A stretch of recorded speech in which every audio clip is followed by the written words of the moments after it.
everybody? Bruce McGonigal here. So in 4 days, we have the federal election here in Canada. And I'm really worried that we're going to end up in the exact same position that we were in British Columbia in October 2024, where people just don't have their eye on the ball.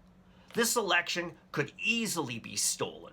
I have been warning since 2023, since I came to X and put all this effort in to try and make videos and to try and share information to let people know that we are really screwing up as a nation when it comes to protecting our democracy. Our courts in Canada decided that people, no matter how long they have lived outside of Canada, can vote in our elections. And it's not just that they can vote in one riding that's for overseas votes. That would be fine. These people can vote in swing ridings, and they get to select what that riding is.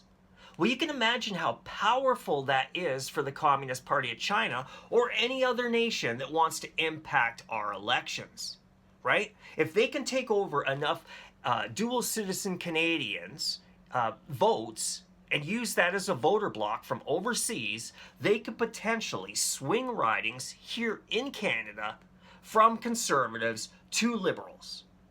And I believe if we were to do a true audit of the overseas votes that are coming in, you would find that disproportionately those votes go to swing ridings, where the votes will have far more impact than on some place like, say, in Alberta, where, rural Alberta votes hardcore conservative. You know what I mean? So we are looking at potentially ridings being swung by votes coming in from China.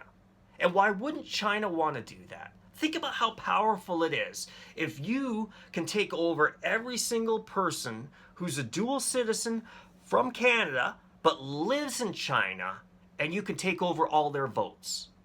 You could not only take over all their votes, you can determine where they live by sending them or somebody else to Canada to claim to be them, to take up residency in one of your many homes, okay, in swing ridings. So China could be literally manufacturing votes in swing ridings in Canada, right? Even using dead people. Because China doesn't have to tell us that people are dead over there, folks. We could have more people over the age of 100 in China than we have in Canada eventually, and they all could have stellar voting records. You know what I mean? This is the problem. And it's only going to get worse if we lose this election.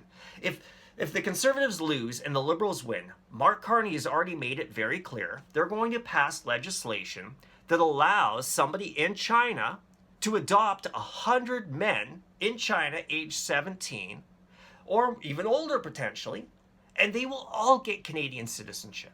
All of them. Think about that. Think about what that says to the value of Canadian citizenship when we're basically going to let the Communist Party of China determine who's Canadian.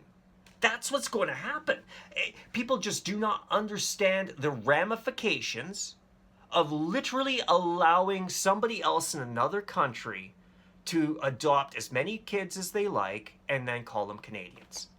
We could become a nation overrun like that with people who don't even live here but vote every single election for what is best for China. We are so screwed down this path, folks. And I am really mad right now at X because I have tried so hard to talk about this and to make this an issue on this platform, and yet every single time I do, the post visibility is almost nil. I want to know why it was so obsessive in the United States of America to protect their democracy from voting fraud on X. It was non-stop, but here in Canada, that seems to be one of the very few conversations that nobody's having. And you know why nobody's having them? Because the algorithms themselves on X seem to be stopping people from having those conversations in any real way. It's incredibly frustrating, folks. I've had so many people say to me, I had no idea this was allowed to happen in our democracy, on Facebook, on YouTube, even on X. And yet when I try and have these conversations around elections, it's the same thing over and over again. I watched in 2024, okay, my post reach got completely decimated during the BC election. And it's happened again here in the federal election. because I'm talking about voter fraud. I guarantee you, folks, if I wasn't talking about the Communist Party of China rigging elections in Canada, my post reach would be a lot better. If I wasn't talking about the PPC vote splitting, intentionally vote splitting to help the Liberals win and using propaganda against the Conservatives, my post reach would be higher. I didn't come to X to lie to people. I didn't come to X to endlessly talk about problems. I came to X to try and work with people to fix problems, to get our elections resolved, to get election integrity on the map, because we don't have it. We just saw in the BC election how bad things are, folks. We were told the electronic tabulators would give us instant results and we would know right away who won that election. When the results came up showing the Conservatives well ahead right at the start, all of a sudden the information started trickling out over hours. Over hours, folks. It ended up taking weeks for that election to be resolved. A system that David Eby himself set up managed to find 16,000 votes, okay, after election day, and then added them to him, giving David Eby a razor-thin majority government with a mere 22 votes. So when you think about the overseas votes and everything else like that, think about how much that could impact ridings right across Canada and how rapidly things will change if Mark Carney and the Liberals pass the the adoption bill that allows people overseas to adopt as many children as they like, and they automatically become Canadian citizens.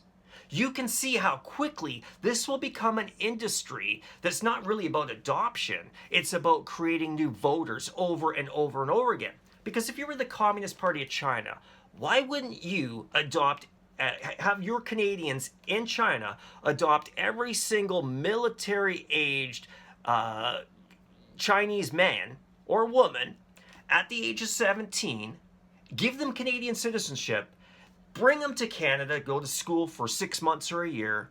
That's their riding. They can now go back to China and vote in every election in that riding and adopt 100 children of their own.